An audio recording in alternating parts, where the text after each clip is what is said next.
Hello and welcome to another episode of Getting the Monkey Off Your Back. I'm your host Baggy. And I'm also your host Terry, and our guest today is Craig Kelly, aka Gripper. Gripper. How you doing, pal? Alright, mate. Thanks for coming, pal. Cheers, pal. Appreciate it. So tell us a bit about yourself, mate. Where are you from, first and foremost? From Bolton originally, but Bolton. Sunny Bolton. Came to Blackpool in '89 when I was 16. Did all my using up here. Ended up working on the doors from an early age. What a bouncer, you mean? Security work and that, yeah. Really enjoyed it. Good life.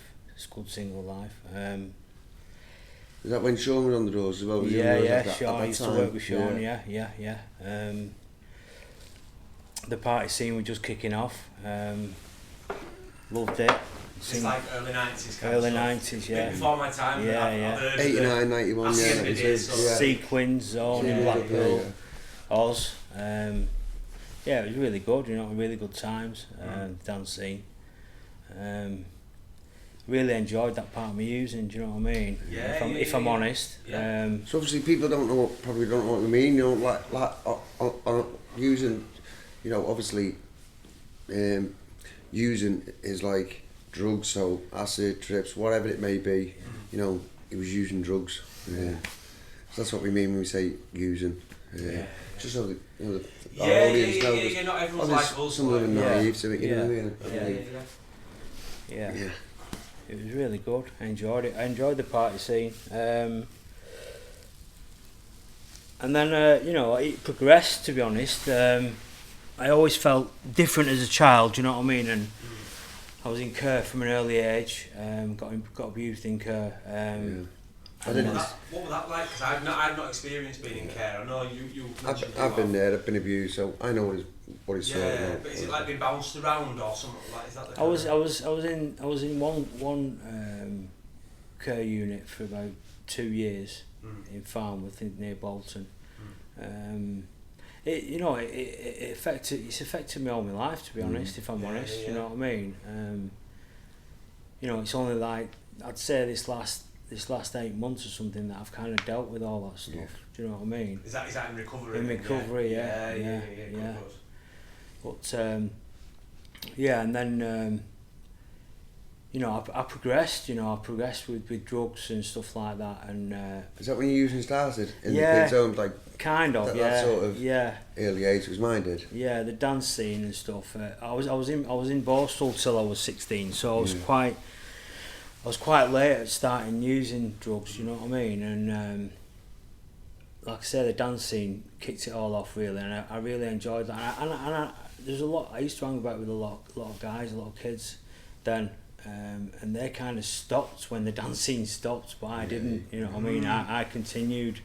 Is it like obviously the dance scene, when you're up, and when you want to come down, you want to come down. Yeah. You know what I mean? So I remember coming out of raves, sweating me bollocks off, fucking soaking wet, just dancing, everyone loving you, hugging you, and you know what I was saying, and then shit. I need to come down. So I progressed into like volume and stuff like that. That way. Exactly the same. Because once I've been dancing all night, I just wanted to go to sleep, to be honest, and I couldn't. You know what I mean? So I knew what would. Yeah, but you've been dancing for like 3 days. Friday, Saturday, and it'd go Thursday, Friday, Saturday, Wednesday. Do you know it's weird? Because like we had an ecstasy phase. Obviously not the bit of a comeback for us. And when like for about a year we were on it hardcore. And when I wanted to come down, I just smoked weed. Valley never even came into my. You just want in our vicinity for some reason. Well, you're probably lucky in that aspect. You get what I mean? Because then normally the progression is from that to heroin to crack and. It was more tablets and downers and stuff. Do you know what I mean? That's what were more readily available. Do you know what I mean? Well, you get what you get. Nowadays it's right all over the internet. You can buy them. And it's so dangerous because you don't know what you're buying. Do you get what I mean? So carry on a bit more, please. Go on. So obviously I progressed. I picked up heroin when I was 21. Using with my pals I used to smoke weed with, about 5 of us. I remember we used to get a bag together between us, and we was all wasted off it. You know what I mean? Yeah. And it'd be like once a week initially. And then it'd start going to like twice a week, and then we'd start dropping off as friends. And we'd all be using secretly, do you know what I mean? And next thing you know, I'm next fucking... thing you're being dishonest with each other, and that friendship's gone. It's ruptured. It's interesting, like so I'm trying to, because obviously I'm conditioned now to look for the similarities. Yeah. Because I've never done heroin, I'm thinking, that sounds like when we were getting sniffed up. Yeah. Do you know what I mean? You become dishonest, it started off with one night a week, then it's 2 nights a week, and then you're all just doing it on your own, and you're like, you catch each other out, and all of a sudden you're doing it all together. Same difference. You just fracture your relationships with it, you become dishonest, don't you? And it's horrible. Yeah. And I got to the point where I was using every day, do you know what I mean? So I was dependent. I've always kind of worked through my using and stuff. And then I got to a point where I was in 2000. I went into Pierpoint for 8 months and got clean and got a bit of clean time. Ended up getting a few years clean time and stuff, and that's when I met my ex-partner and stuff, Kaz. And then I started a family. Do you know what I mean? I became, like saying, a productive member of society. I weren't doing dishonest stuff. Do you know what I mean? I set my own business up. Got a mortgage, took on 2 stepdaughters, and I have my son as well, Lewis, who's 21 now, and Jack as well, he's 25, and life was good. You know what I mean? Life was really good. I was attending meetings regularly. I was in touch with my sponsor. I was doing all the stuff that's suggested. But I never really got honest with my step work. Do you know what I mean? Never really. Always, for years. So inevitably, I get to a point where I'd start thinking, money, property, and prestige took over. Do you know what I mean? It's like the shiny objects. Looking from the outside in, you'd have thought I'd got it boxed off. Do you know what I mean? Nice home, toys, all the stuff. Do you know what I mean? But inside, I was fucking dying. Do you know what I mean? That was the reality of it.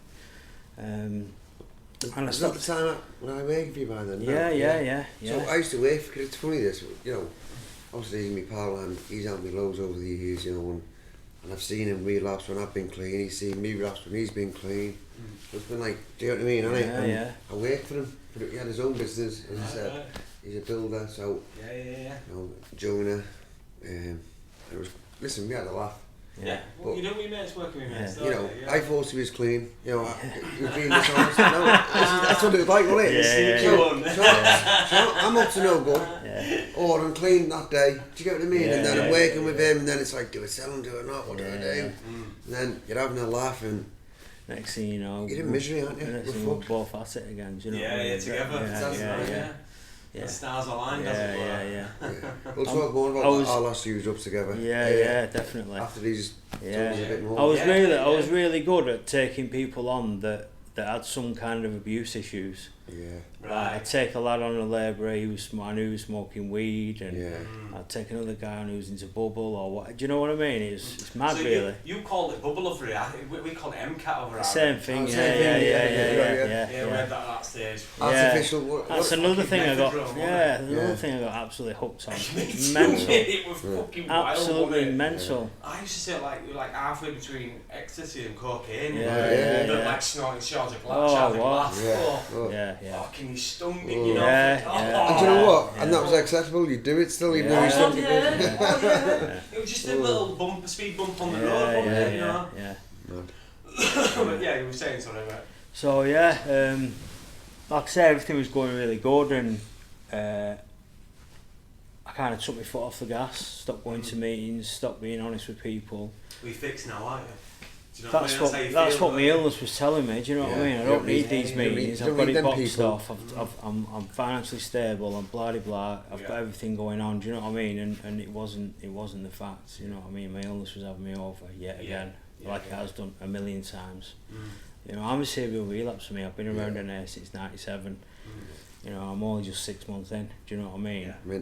But this is the best 6 months I've ever had in my life. Yeah. Because you're honest with it. Because I've done all the work. I've got all that shit out that I've used on for years in step 4 and stuff. And and it was really frightening, to be honest, to share all that stuff. Do you know what I mean? To another addict. Yeah. But thinking you're going to be judged. And but the peace and honestly, the I've got from that is unbelievable. I've seen the change in you. Listen, I've known you 17 years since I've been coming around, and you know, to see the change, you can tell when someone's actually like. I've seen him in and out. He's saying, "Yeah, I'm sound, I'm alright." Well, this is the best I've ever seen him. Do you know what I mean? In that whole 17 years. Yeah, well, you get used to saying I'm okay, because you say that many. Do you see that many people in rooms and stuff like that? That your generalisations. How you doing? Yeah, I'm alright, mate. You. Yeah.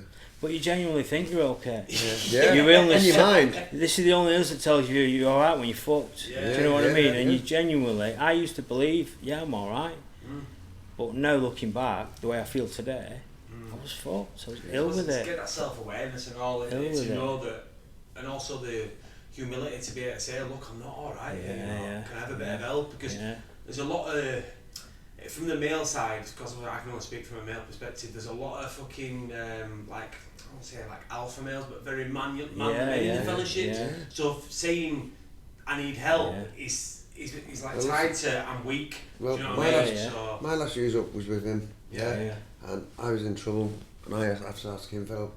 He'd only just got him to get clean, like a couple of months before. So I think he was about 3 months clean by that time. I was broken in my flat. Just for. Is that back in Liverpool? Like? No, this is here. Oh, you Blackpool? Yeah. I've lived in Blackpool now since I got out of prison, 17 years. Oh right, fair. And I had to ask him for help, as you said, asking a big burly man, but he was my pal, so I knew I could trust him. And this is why it's important to have friends in rooms and fellowships and that, because you need more than one person to rely on. Because like you might answer, like I did it the other day. So when I ring people up, I'll ring a mixture. I ring maybe 2 or 3 that have been through steps. Like one of them was always my sponsor, you know. And then I ring 2 or 3 newcomers. And the other day I had 6 people I rang, not one person answered. But because I rang 6 people within 2 minutes, one of those people helped me out. Now I wasn't in trouble at that point. But you could have. But if I were in trouble, I needed that phone call back. And if you're putting yourself in people's minds, then they're more likely to think, oh well, I'll give Rich a ring. Well, you know.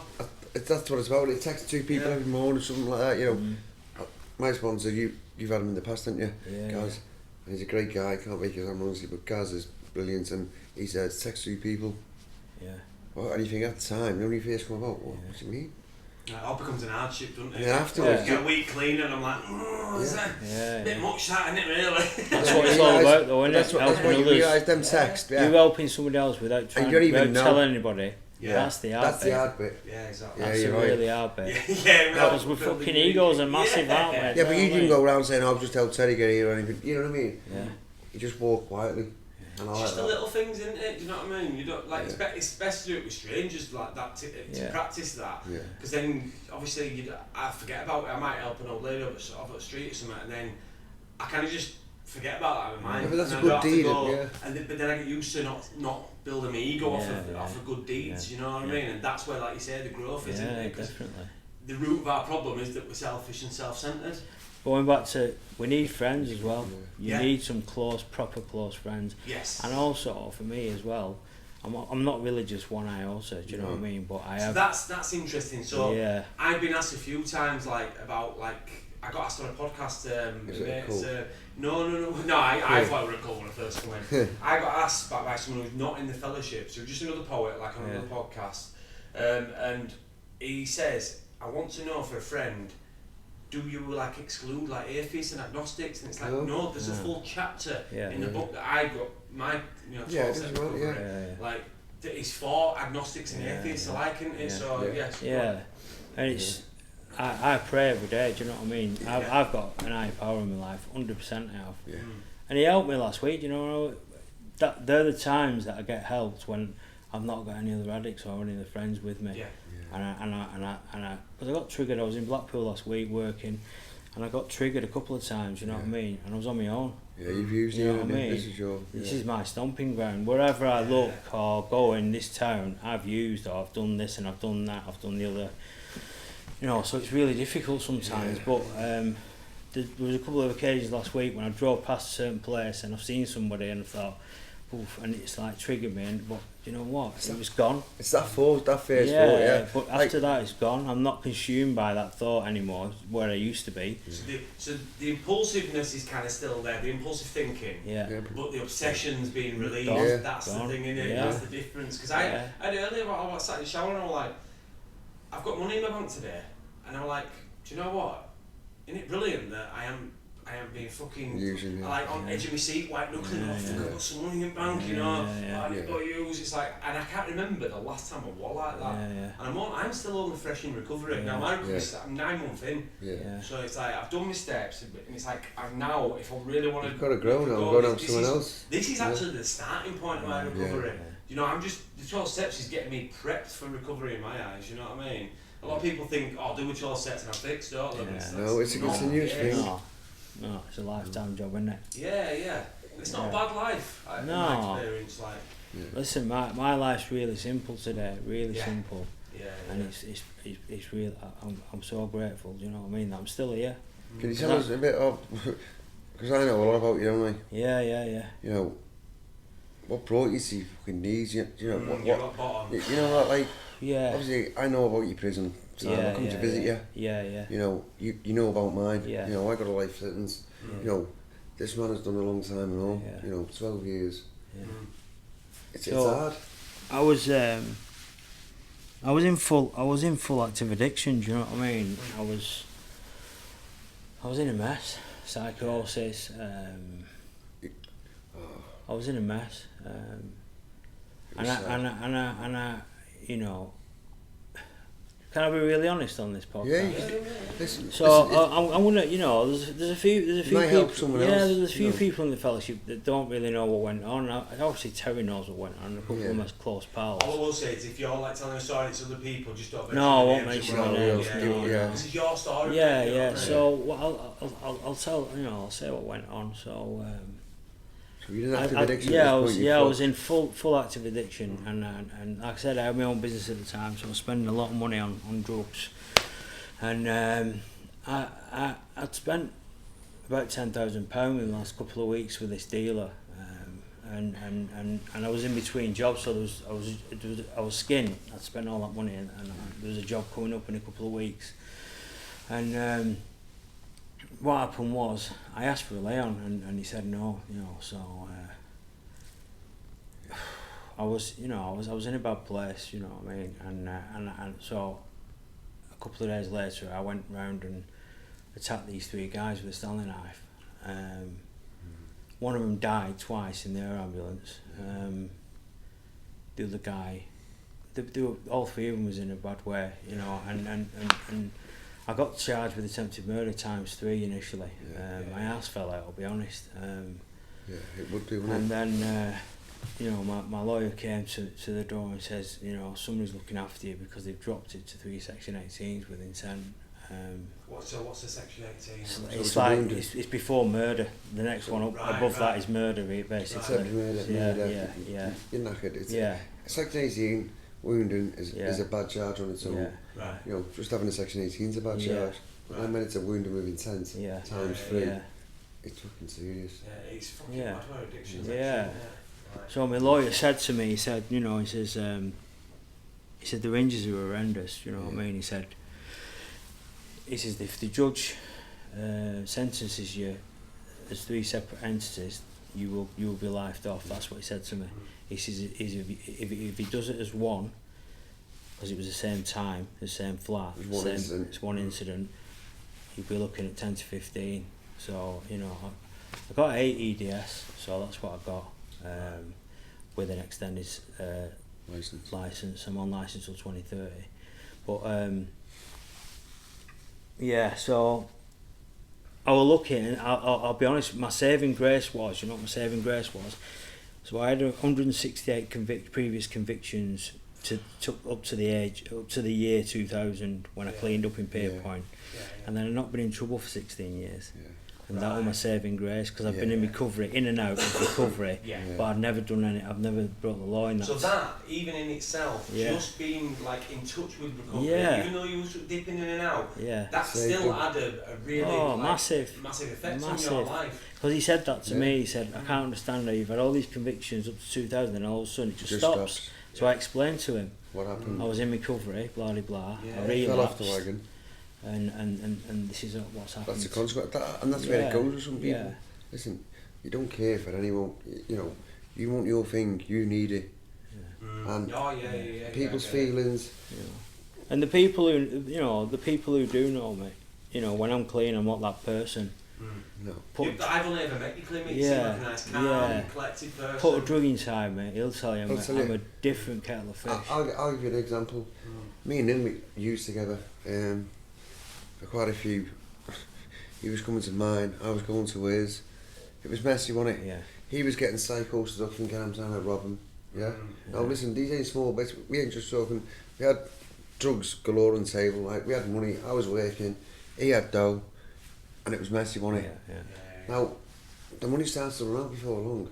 Of course, it will. Right, but it never did, because I was working.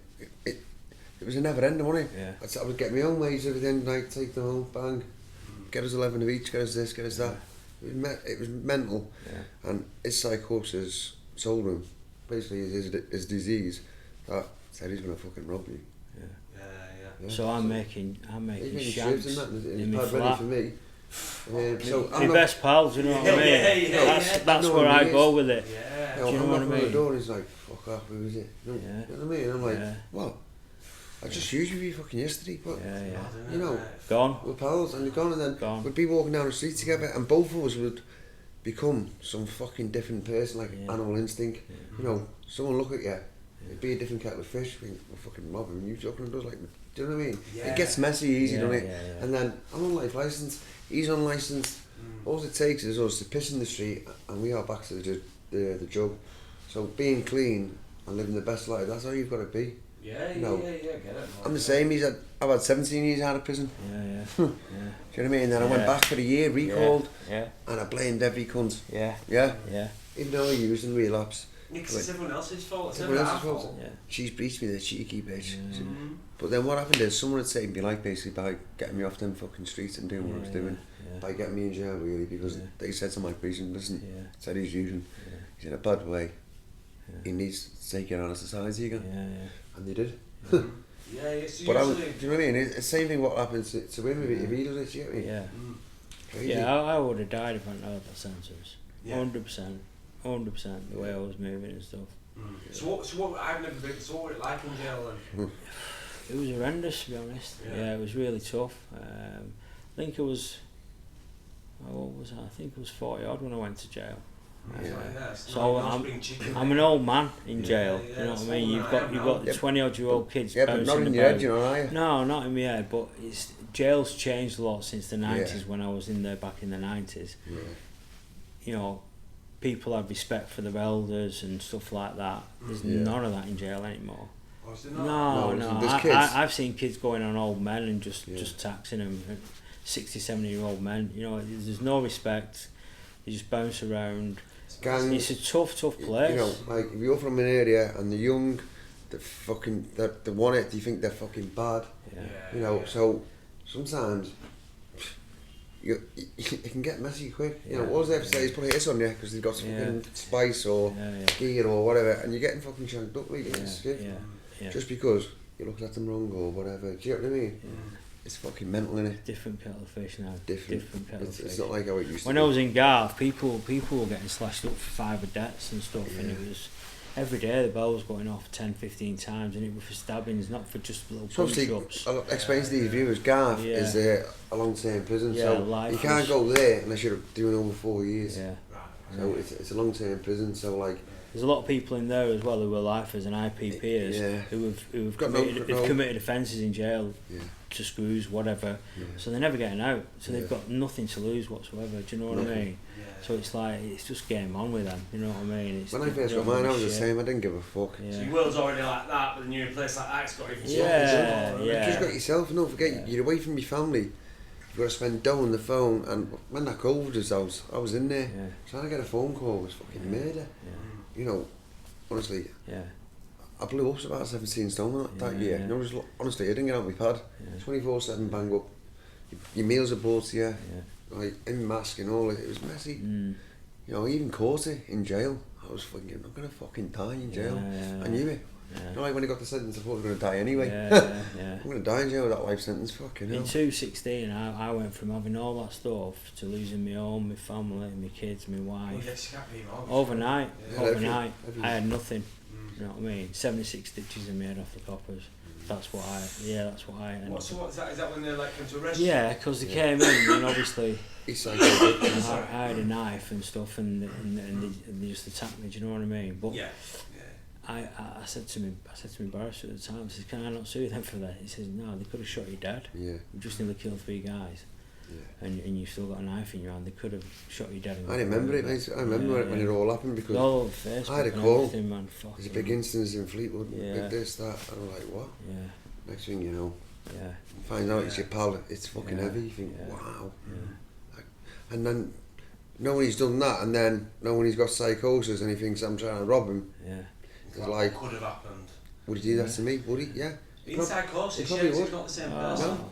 I mean, I've only like had little brief episodes of psychosis. So one time I remember I was in the midst of a 3-day bender, and my mate rang me. 30 grams worth of stuff had gone missing from a place I'd been at. Yeah. Now I aren't that kind of. That's just not me. You know what I mean? I used to swap tennis and shit like that. Fucking my mates thought it'd be funny because I didn't turn into work to fucking tell me that the guy who got it robbed off her had been shot through his window, and that people were asking, that yardies were asking for my number. I'm having an house party at mine, and I'm like, right, everybody, fucking bolted doors up and that. I've got everyone in my bedroom, lights off and lot, for about 4 hours. Basically, like, just took them hostage, you know. But I was, in that moment, I didn't think they were coming. I knew they were coming to get me, and everyone's like, it's believable. It's believable. Yeah. Believable. And that's just a little foray into psychosis. So if you've got that permanent, it was horrendous. You should fucking hell. It was horrendous.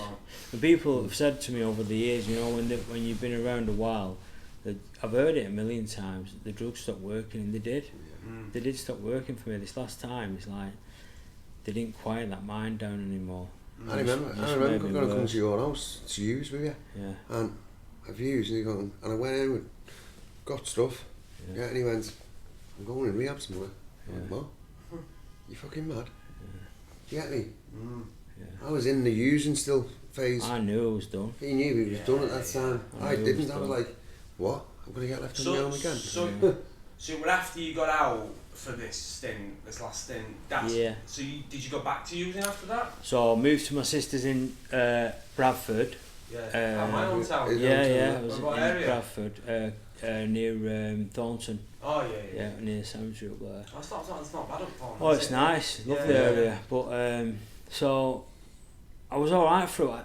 I went to meetings every night and stuff, and I just couldn't. I just didn't feel connected up there. I don't know why. I don't know. Perhaps it was just me, but I couldn't get connected up there. And I converted my sister's garage, you know, as a thank you, because she looked after me when I was in jail. Do you know what I mean? Every week and stuff, with money and visits and stuff. So I converted a garage for her into an office. And whilst I was doing that, I was sound. But as soon as I finished doing that, my head was fucked. Yeah. I was just in the madness, you know what I mean? So I started taking painkillers again from the doctors. That's been a big part of my relapses over the years. My back, Cocodamol, back problems, DFs, all the tramadol, all that, and I started taking them again. You know, like my body can't tell the difference between street drugs and drugs from a chemist. You know what I mean? I don't know if I still have that same reaction. Do you know what I mean? And it just sets that obsession and compulsion off again. Whether it's 2 Cocodamol or 1 or 20 or whatever. Just get that warm feeling. Do you know what I mean? And that's what happened. So I'd start taking. I think my back's a bit fucked today, do you know what I mean? I'll just nip to chemist and get some of them from over the counter. 10 of them, bump. Then the next day. Straight away. Then the next day, bump. You need 20. Oh, fucking hell. I'm still a bit sore today. Then I'm off and running again. Then I'm drinking. I'm drinking at my sister's. You became a big drinker, didn't you? Yeah, I've become a really bad drinker. Listen, I used to see him drink these bottles of vodka. Oh, yeah, I was really bad on the drink. Do you know what I mean? Yeah. But he'd still be normal, like, not pissed. No. But he's drinking like a fish. Yeah, it was terrible. It was terrible, really. Let's go to his flat, there'd be bottles of vodka, so what do you think? Yeah. So it just transfers, doesn't it? Yeah, well, to be honest, fucking more the merrier, whatever. Boom, boom, all at once. All to get you out with yourself. Yeah. So I stayed clean for a bit, like I said, and then I relapsed. My sisters, we had a bit of a fallout, and then I came back to one of these houses from one of our pals. It's supported housing. Yeah. So the company we own this, the fellow that runs it, we won't mention his name, but he's very good friends with Craig over the years, and myself. Yeah. And obviously he helped him out. Yeah. Like he has done for me, getting me. Do you get what I mean? But I took the piss, to be honest. From the offset. Yeah. I was drinking. I was trying to be snidey and hide it and stuff. Well, we think we're getting away with shit. We ain't getting away with fuck all. No, I mean, I've obviously. Do you know what I mean? I've lived in here since January now, so a good 9 months now. And where people have come and gone. Yeah. And it's so obvious when people of course it is. What it is. We know, don't we? We know, we're not stupid. You know it's not like pulling wool over your mum's eyes. No, I thought we were getting away with it because we're going to off license every night with a rucksack. What's he fucking buying every night with his rucksack? Do you know what I mean? Going to have a big shop every night. It was full of vodka and cans. You know what I mean?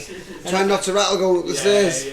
Madness. A few t-shirts wrapping around them. Thinking nobody knows, all that. And then, so it comes to the point where he said to me, this ain't really working for you. And he's my pal as well, so it was really difficult for him, I guess, you know what I mean? And he said, look, from the offset, before I came in one of these houses, he said to me, look, I've got to set boundaries, you're my pal, but I've got to set, and I accepted that, do you know what I mean? And I understand he's got a job to do. And I took the royal piss, to be honest, and so I moved on from there. I moved to another housing association on Lytham Road, and then I bumped into Tez one day. So we've been friends for years. I haven't seen him. I heard he was in the house. I did go and see you up there, didn't I? Yeah. On my bike. Yeah. I was fucking using then. Yeah. And I looked alright, probably because my pal said, you can go in. Because obviously we're using, you can't come in these houses. No. That was my bit of dishonesty there. So, do you get what I mean? Yeah. But you don't see what the harm you're doing. And I seen him. He said, I'm doing alright. Yeah. But I wasn't. He wasn't. That old thing, isn't it? Yeah, I'm alright, mate. Yeah. You know what I mean? It's a reflex, isn't it? It's not even a response. Yeah. So then I've got off and not seen him again. I said, I'm moving on to Lytham Road, buzzing. Yeah. All that. Yeah. I thought, my pal, sound. I'll definitely get clean here. All that. That bullshit. That's it. Never use again, mate. So, we'll help each other. I'm like, that's this kid, fucking Benny. I'm going, Benny, you're going to get me in that flat on Lytham Road? He's going, don't worry. So I thought I was going in the one further up. Now, he ended up in the one where this, listen, it is in the madness. It's like this street. You can just come out your house, bang, the day. You come out your fucking front door and roll there. It's one of them gaffs, And he ended up in that gaff, and I never ended up in that Lytham Road. I ended up somewhere else. Like, quite far away, wasn't it? And he's in there, gets in there, and Mum sends me in town. I wasn't using. I was on a prescription. That was using. Yeah, it is using, but it was like a script. It's a script, So I was medicated by the drug agency, and that was all. And I'm lying. Every payday, I'd get one, or 3 or 4. Until my money would come, and then I bumped into him in town. I had fuck all. Honestly, I had no doubt. I was just thinking. I don't even know where I was going. Can't remember. He was outside TK Maxx, and when I seen him, I went, "Rah!" And he went, that means it's going to be. Next thing you know, we're off and running, so I'll let you fucking carry on while I you cunt. So, he's a cunt. excuse me, excuse that language. Sorry. So I said, he said, "What are you up to?" I said, "I'm going for a pint, mate." He come in, he said, "I don't drink, but I'll have one with you."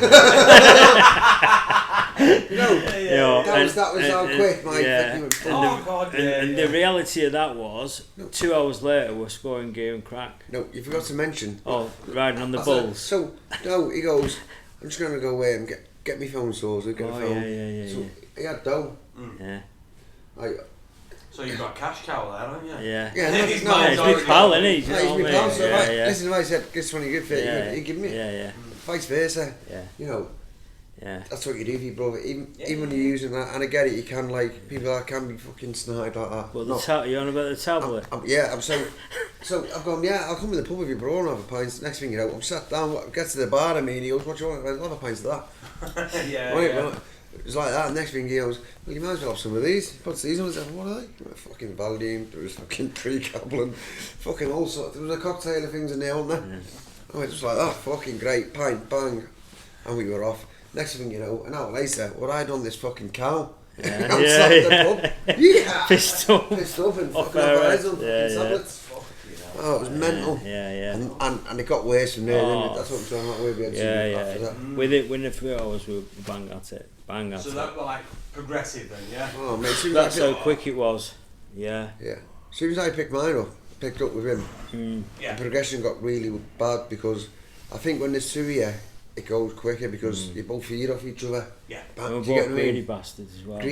No, I'm greedy, yeah. I thought I was greedy and I met him.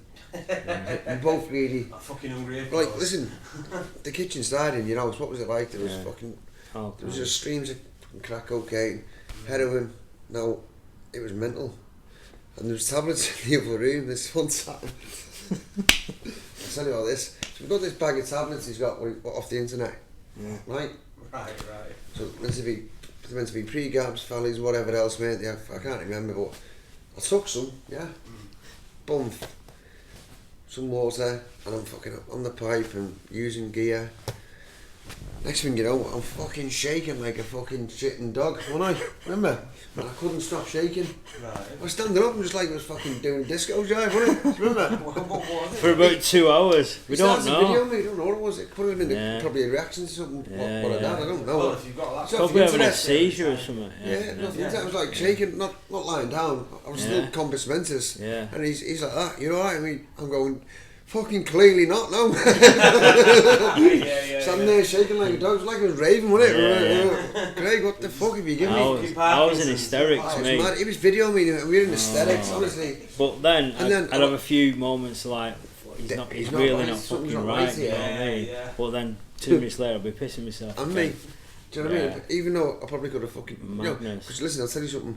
My mate who I grew up with, he bought tablets off the internet and fucking died, mate. Yeah, so... That's where all them shit's happening. They all come from the internet and people sell them. You know, you don't know what you're buying. You think you're getting 300 milligrams of a pre-goblin and there's fucking more in it. You know, you can have one and you fucking hell, wow. But you can have 3 or 10 and you get fuck all. You just don't know what you're doing. There's a reason why me and him are still here. Do you know what I mean? I do believe that. The way that I've used over the years, I've lost so many friends who have used a tiny amount compared to what I've used and died. Why is that? Do you think? I don't know. Do you think? I believe I've got something to give you. That's what I believe. Of course. How many years were you using? Oh, fucking hell. Picked up when I was 16, really. So a good 30, over 30 years. Yeah. You've had over 30 years training to trick someone else through this. Yeah. That's how someone explained it to me about a year ago, and I like it. It's just stuck with me. You know what I mean? It's like, I'm 20 years in addiction, like, what have I got to offer anyone? It's like, you've got a lot. 20 years training there, lad. Like, so, having all that experience of, like, not just fucking 30 years of using, he's had, like, fucking 20 odd years of fucking recovery in and out as well, so... I say to newcomers a lot of the time when I'm at meetings, don't put yourself through what I've had to go through. Get this work. Try and get it now. Get somebody you can trust, a decent sponsor, go through the work, be honest, totally honest. Keep your circles small, and just get through the work, man, and don't put yourself through 25 years of pain and misery. It's fucking awful. You know, I'm lucky because I've still got my sons in my life. Yeah. You know, my stepdaughters don't really speak to me. My ex-wife speaks to me. Do you know what I mean? So I'm really lucky, really. and I've got you've got a lot of good friends. A lot of good friends, you know what I mean. I can reach out anytime in any town really. So you've kept yourself connected, haven't you? Yeah. That's the And do you know what? I'll be honest. You know, when I was inside, I knew a lot. I've known a lot of people in recovery over the years and stuff. Met a lot of good people. Well, I've met a lot of fucking idiots as well. Do you know what I mean? But I've met a lot of good people. But when I was inside, there was I had a network of friends, and they never really come to see me. Do you know what I mean? And I was quite resentful towards that initially. But then, since I've gone through the work this time, I've realised what it's all about. You know, every time I'm a serial relapser, me. So I was in and out of this fellowship for years and years and years, and they've been over you. And it's like, and you get close to people, and when you relapse, it hurts. It hurts. I've realised that this time. You know, when Tez went back out and stuff, you know, from there. And I remember being on the phone to you, mate. I was crying my eyes out. Fuck. I just wanted it to end it, honestly, because my using, it's not pretty. You know, the things you do to get it. The darkness it takes when you've got none. You know, rattling, fuck, we're going to bounce this, do that. Things you don't want to do, you know what I mean? I was on the phone to him, and the pair of us were in bits, mate, because it's your fucking pal. He's upset seeing me fucked, wanting help, and do you know what? I'm glad I made that call. Because then, bang, I got lifted out of that madness, bang, into a place of safety. Do you know what I mean? And that's what it is. Somewhere where you can just go. Just get that bit of clean time under your belt, innit? You know what I mean? And I wanted to do with detox. But when they come for me to take me, I was like, fuck. That's your illness, innit? Don't want you to get clean, does it? Do you know what I mean? Once you're still at it. And when I got there, I was fucking buzzing because two of my pals were in there. You know what I mean? And that helped me massively get through that detox because I left, didn't I? And that way in prison either. I went straight back to where I was. In that dark place. What's like say it's progressive, isn't it? Oh, mate. So like, and where we still pick up, when we pick up, even if we went just for 2 or 3 years, we pick up and think, right, well, I left and I would have been, for me it was like say a £100 bag of cocaine to start off with. Do you know what I mean? It's like, so that's what I'm going to start off with, because that's what I'm used to. But your body's not used to it anymore, and it's like, I think that's why a lot of people that go out with the OD don't, especially with heroin as well. It's the age. People say, it keeps you. Well, listen, people say, I don't look 51, but you know what? You fucking do. Sometimes. Put Feel that in the comments. Do I look 51? And does he look 60? This fucking grey beard here, that's no, but they do say, you know, like, it's the prison what keeps you young because you go in the gym, you're eating them meals at them times. Do you get what I mean? That's the only thing. Heroin addicts, they look younger because they're literally like, they're not using the facial expressions half of the Probably they're just, you're miserable. You know what I mean? Like, you're just not smiling because you're just out of it, like, you know what I mean? That's what I heard anyway. I don't know if that's true, but I know you're all miserable when you're using. Well, using them drugs anyway. You know, it's alright at the start, but when all your mates are doing it, loads of you doing it. I was like you. I sent my mate for a five of weed. I'd never had heroin. This is in 1989. I know it went. It was 88, this was 88. Sent him for a 5 of weed on my motorbike. I just had a compensation claim. I bought a couple of motorbikes and we went off to get the weed. What's he saying this time here? I hope he hasn't fucking robbed my bike. It's my best mate. You know, like they're thinking, I've given him 5. If I was another one of them days. And he come back and he went, fucking couldn't get no weed. I went, well, I've never not been able to get weed. He's going, I think there's a row, son. No, I didn't know he'd been using heroin before. He never told me. Do you know what I mean? And he goes, I got a bag of gear. I went, what? I went, a bag of gear. I went, well, I'm paid for it. I'm fucking smoking it with you. He went, Stan, yeah, of course. That's why I got it. That's all I could get. No one of them. He'd been over to Liverpool, a place called Jersey Close. And that's what we fucking done, scored. And that was the first time I met it. I went violently ill. But you know what? I never stopped for fucking 30 odd years after that. Only when I went to prison. I couldn't stop in prison either. I started doing things what you do to get your drugs. And there's a lot of people I see on podcasts who do all that stuff and done it. You know, it's fucking horrendous. You only look back at your life and think, what a fucking waste. But then you think, is it? No, it's just your story. You know, why were you here? We had that conversation. Why are you here after what you've been through and the way you use? Divine intervention. Well, I feel like this.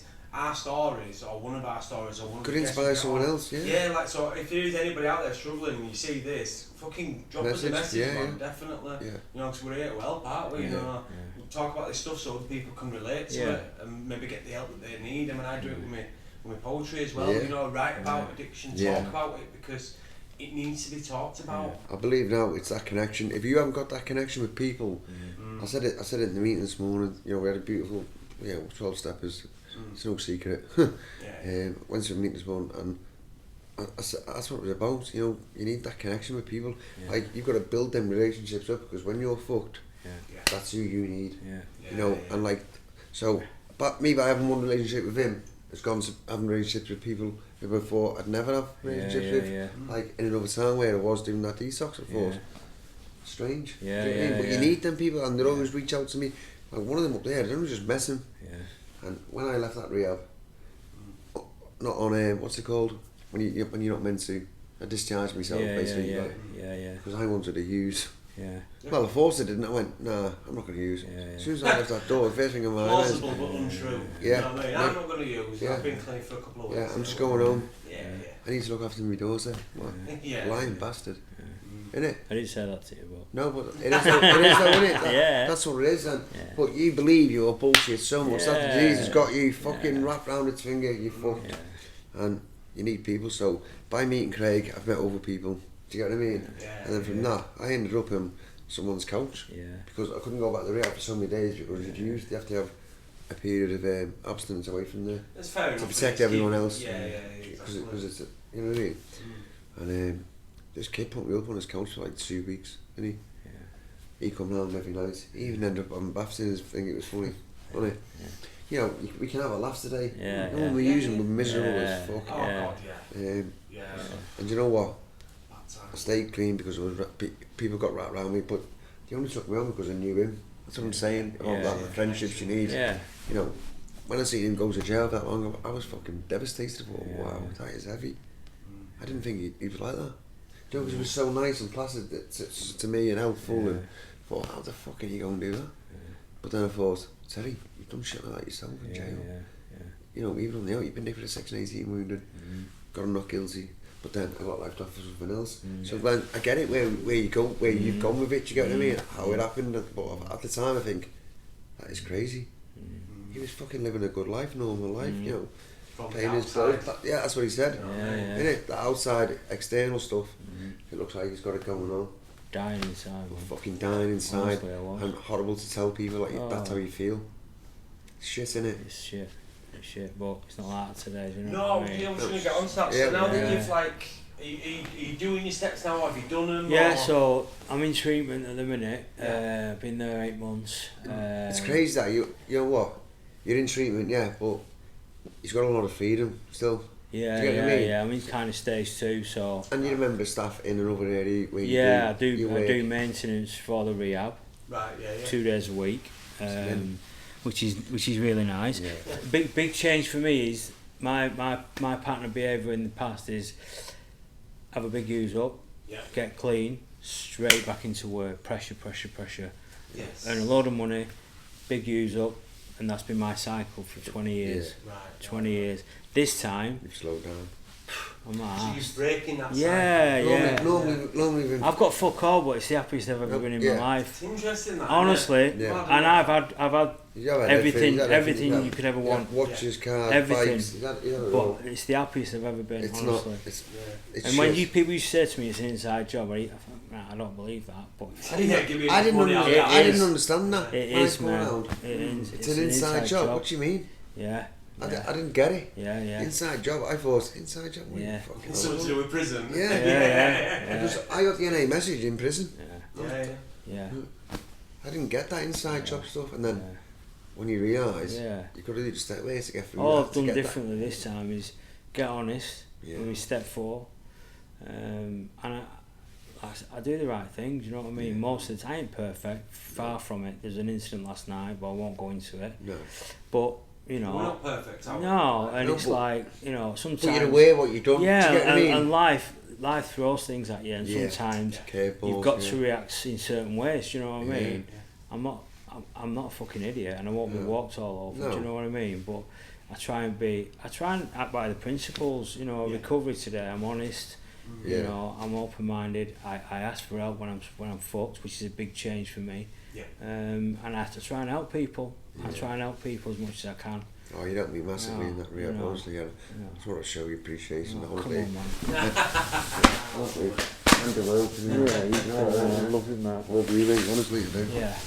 So, I like you as a friend. Yeah, cheers, man. Sound. But it is, listen, honestly, without him being in that place, I really don't believe it. I got through it, mate. Yeah.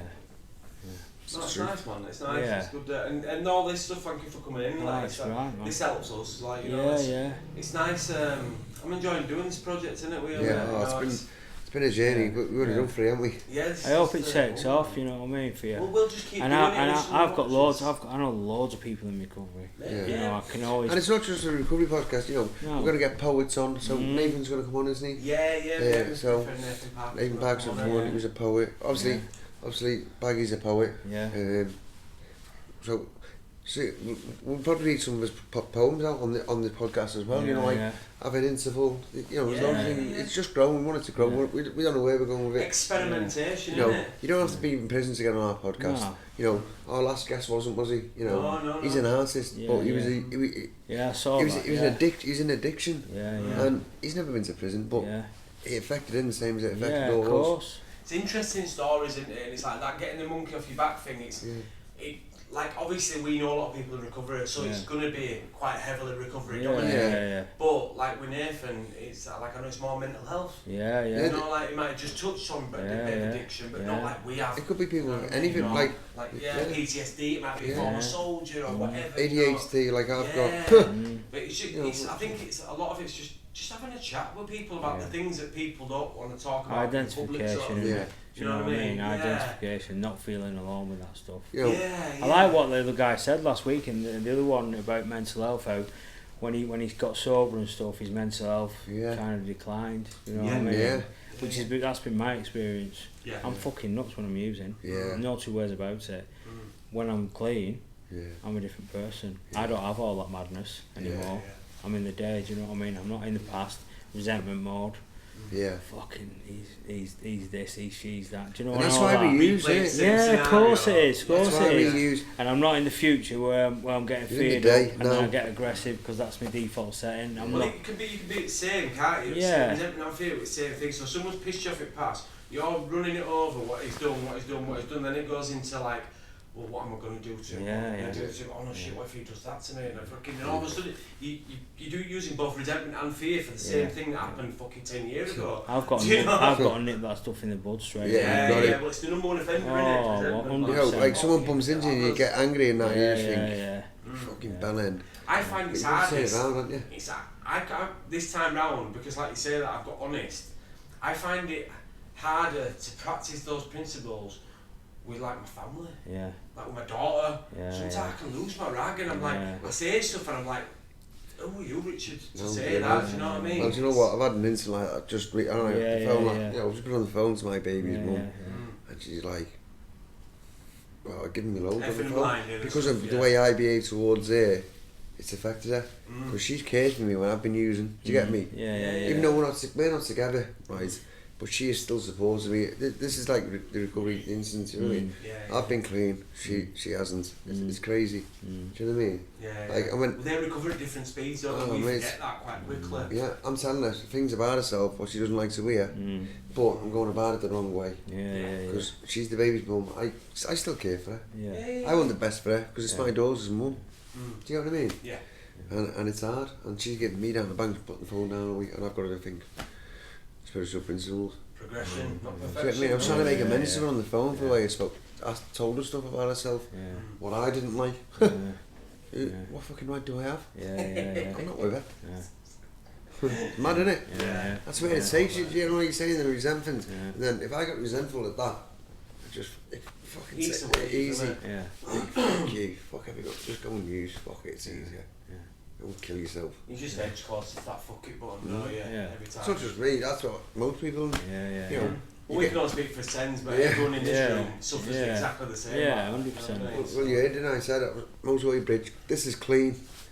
Kill myself or use drugs. That's how strong the steps work had on me. Yeah. Because he knows you can't use. Yeah. I knew at that time, I've been through the steps. Yeah. I knew. Head full of recovery. Can't use. So what do I do? Use or kill myself? And I chose trying to kill myself. Fucking mental. On a motorway bridge on the other side, it's 2 o'clock in the morning, gotta kill myself.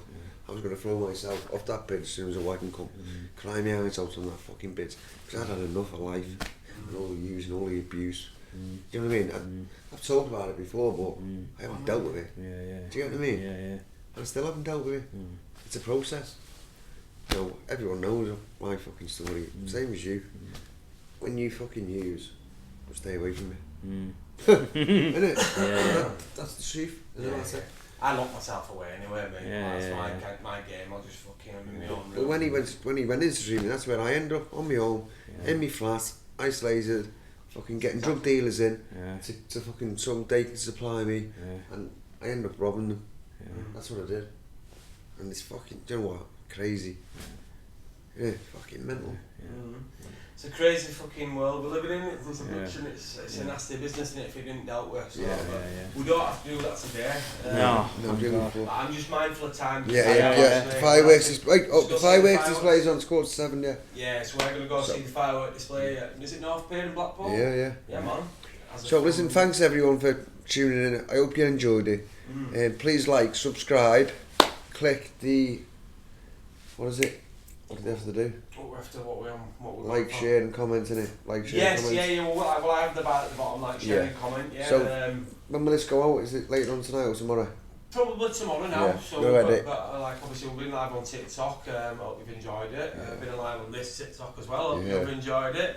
Thank you for coming on, Craig. Honestly, I love you, man. Honestly, appreciate it. Thank you. Get bromance out of the way first. Right, and that's it for another episode. Thank you. See you next week sometime, alright?